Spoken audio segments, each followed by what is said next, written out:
Vote का अधिकार बचाने के लिए अगर हम वोट का अधिकार बचाने में कामयाब हुए तो संविधान बचाने में कामयाब हो सकते हैं। अगर वोट का ही अधिकार नहीं बचेगा तो संविधान कहां से बचाएंगे? जो सरकार संविधान बदलने का सोचती है उस सरकार को हम वोट के आधार पर बदल देंगे तो संविधान बचा लेंगे। तो पहले तो वोट को बचाना होगा। वोट को बचाने के लिए हमें ये लड़ाई लड़ना है। और कुछ लोग आपको बोल सकते हैं अरे इससे आपको जेल होगा, ये मशीन फोड़ेंगे तो आपको जेल होगा। तो जेल में तो मैं जाने के लिए तैयार हूं ना पहले, उसके बाद आपका नंबर है। पहले तो मैं फोड़ूंगा, पहले मैं फोड़ूंगा तब कहूंगा ना आपको अरे फोड़ो।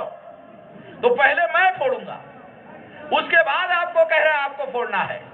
तो मैं जेल में जाने के लिए तैयार हूं।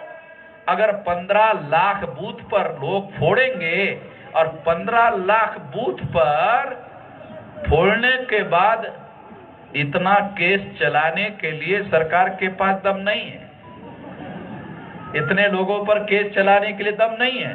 2, 4, 5 लोग अगर फोड़ दे तो एफआईआर होगा। अगर 15 लाख जगह फोड़ोगे तो पॉलिटिकल इश्यू होगा, नेशनल और इंटरनेशनल इश्यू होगा, सारे दुनिया में इश्यू होगा और सारा देश जो है इसके लिए विशाल आंदोलन में रूपांतरित हो जाएगा। ऐसा कमिटियों का गठन आप करो, हर बूथ पर आपको कमिटियों को गठन करो और उस कमिटी में नौजवानों को भर्ती करो, महिलाओं को भर्ती करो और उनको तैयार करो कि ये हमारा सत्यानाश करने वाला मशीन है, हमारे संवैधानिक अधिकारों का सत्यानाश करने वाला मशीन है, इस मशीन को हम फोड़ेंगे। इसके लिए लोगों को तैयार करो। आप ऐसा करते हो और सरकार को और चुनाव आयोग को अगर मालूम हो गया कि आप पूरी तैयारी से है तो वोट आ जाएगा। अगर आप तैयारी करते हो, इसकी खबर भी सरकार को मिल गई तो भी बैलेट पेपर आ जाएगा, ईवीएम नहीं आएगा। आपकी तैयारी की खबरें भी अगर सरकार को मिलती है तो भी ईवीएम चला जाएगा, बैलेट पेपर आ जाएगा। तो आप तैयारी करो, फोड़ने वाली कमेटी बनाओ और फोड़ने वाली कमेटी बनाने की खबरें हाईलाइट करो। तो इससे क्या होगा, सरकार को और चुनाव आयोग को मालूम हो जाएगा कि लोग तैयारी कर रहे हैं सारे देश भर में।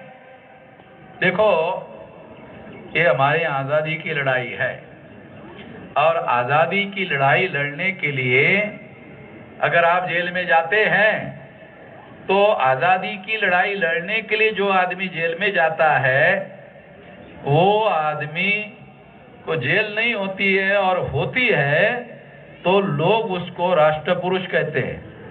9 अगस्त 1942 को गांधी जी ने अंग्रेजों को कहा चले जाओ, तो अंग्रेजों ने गांधी जी को अरेस्ट किया और अरेस्ट करने के बाद सारे देश भर में हंगामा हो गया। हंगामा होने के बाद अंग्रेज लोगों ने भारत छोड़कर जाने का फैसला किया, आजादी मिली। ये जो हम आपको बता रहा हूं ना फोड़ने का, ये आजादी वाला मामला है, ये फोड़ने का मामला नहीं है, ये हमारे आजादी का मामला है। अगर मान लो उन्होंने ईवीएम मशीन की जगह बैलेट पेपर लाया, चलो आपको हाइपोथेसिस समझाता हूं, कल्पना करो आपने 15 लाख कमेटियां बनाई और उन्होंने बैलेट पेपर ला दिया। तो आप सोचेंगे अरे तो अमन मिश्रा ने फोड़ने के लिए कमेटी बनाया था, अब क्या करें?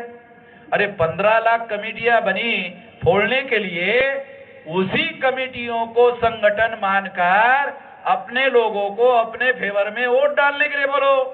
तो हमारा तो 85 वोट है 100 में। अगर 15 लाख कमेटियों के द्वारा हमारे लोगों ने वोट डाला तो तुम लोगों की सेंटर में और स्टेट में गवर्नमेंट बन जाएगी। या तो ईवीएम मशीन फोड़ने से उद्धार होगा और अगर उन्होंने बैलेट पेपर लाया तो आप ही की सरकार आ जाएगी, आप ही देश के हुक्मरान हो जाओगे और आप खुद ही अपने भविष्य के नियंता बन जाओगे, अपने भविष्य के निर्माता बन जाओगे। फिर आपको कोई ये नहीं कहेगा 5 किलो अनाज ले जाओ, साला भिखारी मान गया है। मोदी को बोलने का हमारी सत्ता आने दे, अबे तेरे घर में 25 किलो पहुंचाते। पहले तेरा घर बता दे कहां, एड्रेस कहां है। तो 5 किलो में हम लोगों को भिखारी बना रखा है कि 5 किलो ले जा, और इस तरह से प्रोपेगेंडा टीवी पे करता है जैसे हम कोई साले भिखारी है। भिखारी मान करके प्रोपेगेंडा कर रहा है 5 किलो में।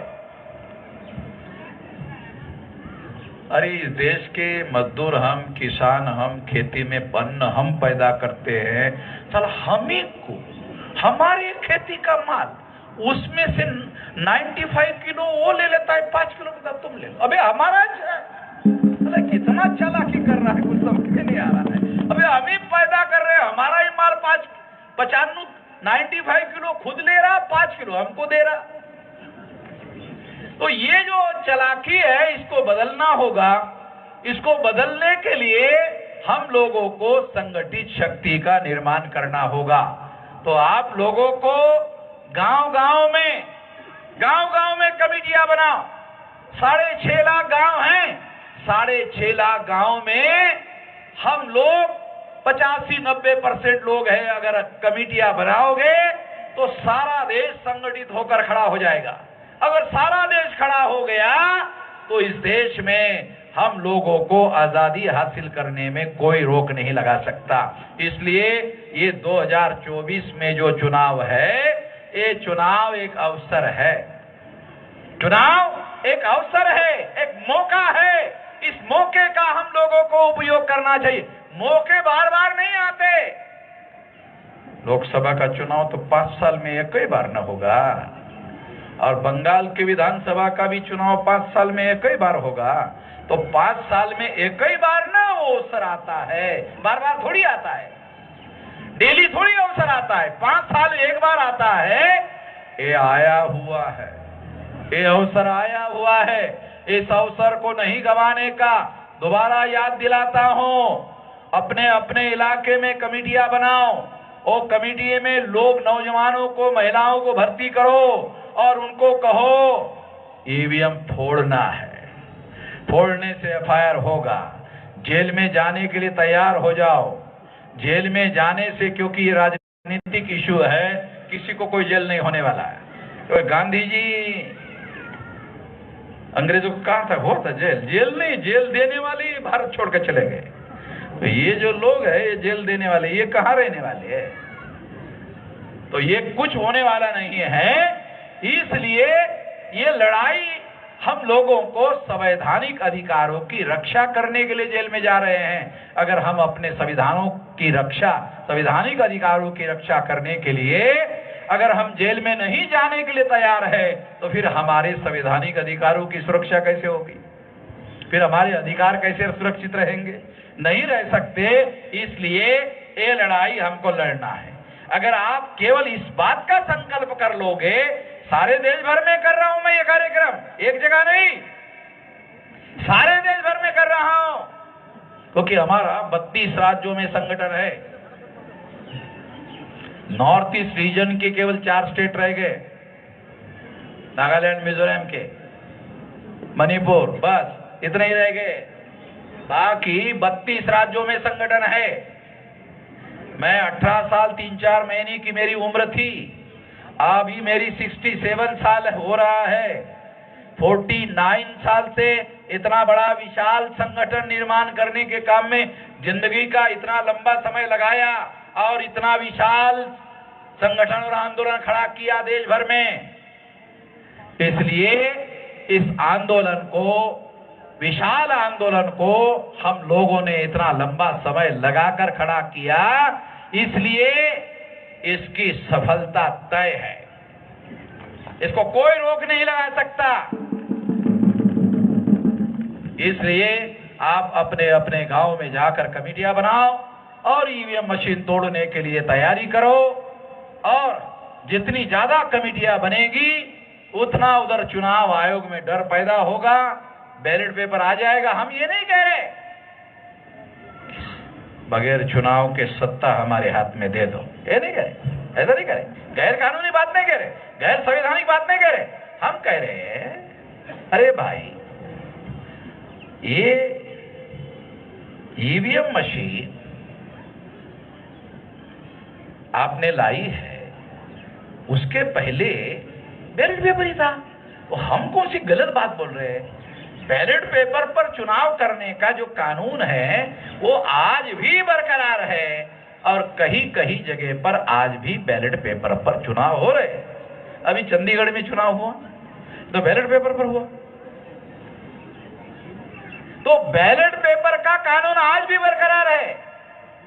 चुनाव आयोग चाहे तो कोई कानून में परिवर्तन लाने की जरूरत नहीं, कोई पार्लियामेंट में नया कानून बनाने की जरूरत नहीं है। प्रोपेगेंडा झूठा कर सकते हैं, अरे अब तो पार्लियामेंट खत्म हो गया, अभी कानून कहां बनेगा, अभी कानून बदलना होगा, ये करना होगा, वो कोई जरूरत नहीं है। कानून बाकायदा बरकरार है। चुनाव आयोग चाहे तो ईवीएम से कर सकता है, चुनाव आयोग चाहे तो बैलेट पेपर कर सकता है। चुनाव आयोग को केवल फैसला करना है। सारे देश की प्रजा ईवीएम मशीन के विरोध में है। ये नेशनल इशू हो गया है, एक राष्ट्रीय इशू हो गया है और राष्ट्रीय इशू होने की वजह से किसी ने मुझे बताया, ममता बनर्जी ने भी बोला है। बोला क्या है? बोला? वो बोल नहीं रही थी, वो हमारे आंदोलन की वजह से उसका मुंह जो बंद था वो खुल गया। खबर गया होगा, पुलिस वालों ने दिया होगा कि ममता जी वामन मेश्राम ईवीएम का ढोल बजा रहा है। अच्छा, तो उसने भी बोल दिया। तो सारे देश भर में ईवीएम के विरोध में वातावरण है और इस वजह से ईवीएम आज के तारीख में नेशनल इशू हो गया है। तो इसलिए ये संविधान बचाने का अवसर है, इसके लिए वोट का उपयोग और उपयोग करना है। ये ध्यान रख करके आपको ये लड़ाई लड़ना है और उसके साथ साथ पहले नंबर पर ईवीएम फोड़ने की तैयारी करो। बैलेट पेपर आ जाएगा। इतना ही इस मौके पर मैं कहना चाहता हूं। बहुत लंबी बात कहने की जरूरत नहीं है, 5 बजने को 7 मिनट बाकी है और ज्यादा लंबी बात कहने के लिए नहीं है। आप लोगों को यहाँ से दूर दूर तक जाना भी है। आपने मेरी बात ध्यान से सुनी, इसके लिए आभार, धन्यवाद।